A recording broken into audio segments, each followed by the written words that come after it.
با صدای وحید مرادی، کاری از مهدی عبدی.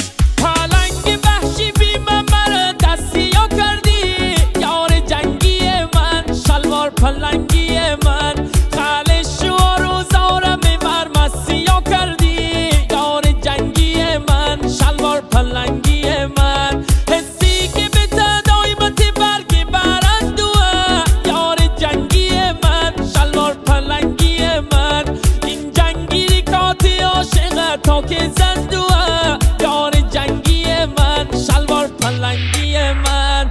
همه منطقه جنگ فقط تیر و تفنگه، رگبار فشنگه، هر خنت ساریکا داره مثل پلنگه، آماده جنگه، آماده جنگه.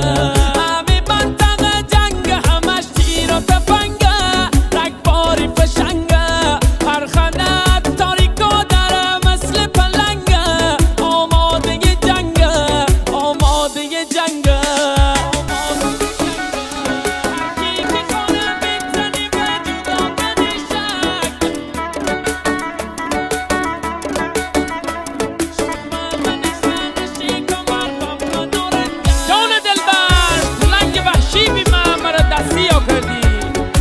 خالش و روزارم ببر مسیح کردی، یادش بخیر.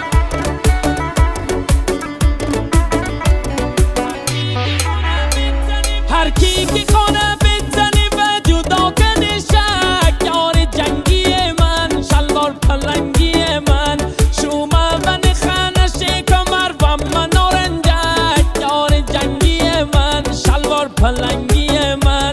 همه دوننه که هستیم اول و آخر، یار جنگی من، شلوار پلنگی من، کسش دست رکزم من نکندی باور، یار جنگی من، شلوار پلنگی من.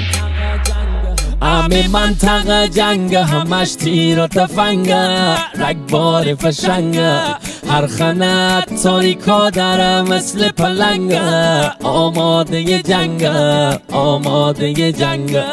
همه منطقه جنگ همش تیر و تفنگه، رگبار فشنگه، هر خنت تاریکا داره مثل پلنگه، آماده جنگه، آماده جنگه.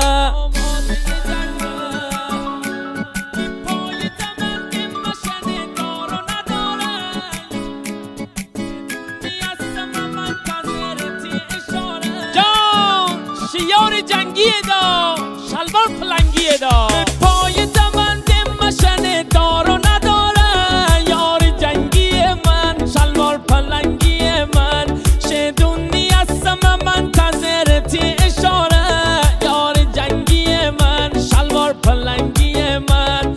حتی رنگ داره به اسم غیرت خالی خوره، یار جنگی من، شلوار پلنگی من، هم تیپیش بوری من تنابی داره، یار جنگی من، شلوار پلنگی من. همه منطقه جنگ فقط تیر و تفنگه، رگبار فشنگه، هر خنت ساریکا داره مثل پلنگه، آماده جنگه، آماده جنگه.